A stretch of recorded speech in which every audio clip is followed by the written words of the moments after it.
Good evening, people of YouTube. Tonight's episode begins with a little story that I'd like to tell. Once upon a time, there was a beautiful fairy princess, and she said to her friends, "Hey everyone, let's go my way." And her friends asked, "Fairy princess, why should we go your way?" And she said, "Because that's the way I want to go." And her friends said, "Because isn't a reason.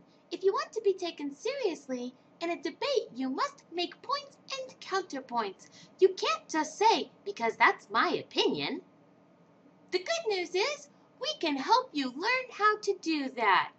And they all lived happily ever after. The end. Tonight's YouTube discussion is spawned by a friendly little debate that I had on my Facebook this afternoon, all beginning with this hilarious Yahoo Answers meme that I posted onto my timeline. Some people, whose names have been redacted, found this objectionable because, and I quote, "I don't care if most people believe Care Bears are real. It is their right and I won't judge them for it. Stooping so low as to belittle someone for a difference of belief is nothing short of unconstitutional thinking." And that's when everyone, including myself, had to jump right in. What I want to discuss is the fallout in the wake of the aforementioned quote by this person. Specifically, when they were pressed upon the statement that they had made, they repeatedly sidestepped answering the question and eventually bowed out of the conversation altogether. This is not debate, folks. This is a passive aversion that is commonly attributed to, you guessed it. I like to give people the benefit of the doubt. I advocate that the freedom of speech is one of our highest freedoms, and I want to encourage meaningful and open discussion. Skillful debate, however, is not intuitive, and it requires tools that must be learned. Stick to the topic at hand. If we are discussing the beliefs of conspiracy theorists, do not try to change the topic to whether or not people can believe whatever they want. The right to believe is not in question.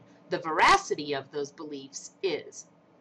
Number 2, when someone calls you out on a logical fallacy, that is not a fancy way for them to say, "That doesn't make any sense." Logical fallacies are demonstrable errors in a chain of thinking. You should get to know them. Answer the question. Just because you've said something doesn't mean that you have answered the question. An answer differs in a response in that an answer bears the particular quality that it is in regards to the question that has been asked. A response is just talking. Number 4, attack the topic, not the person. If an argument cannot be made without statements like, "Clearly you are," "Clearly you think," "You must be," "Are you new here?" "You don't understand," that argument needs to be rephrased in such a way that it takes the word "you" out of it. It can be really frustrating to not be able to communicate your thoughts effectively, so I hope that these tips help people out. Have a good night.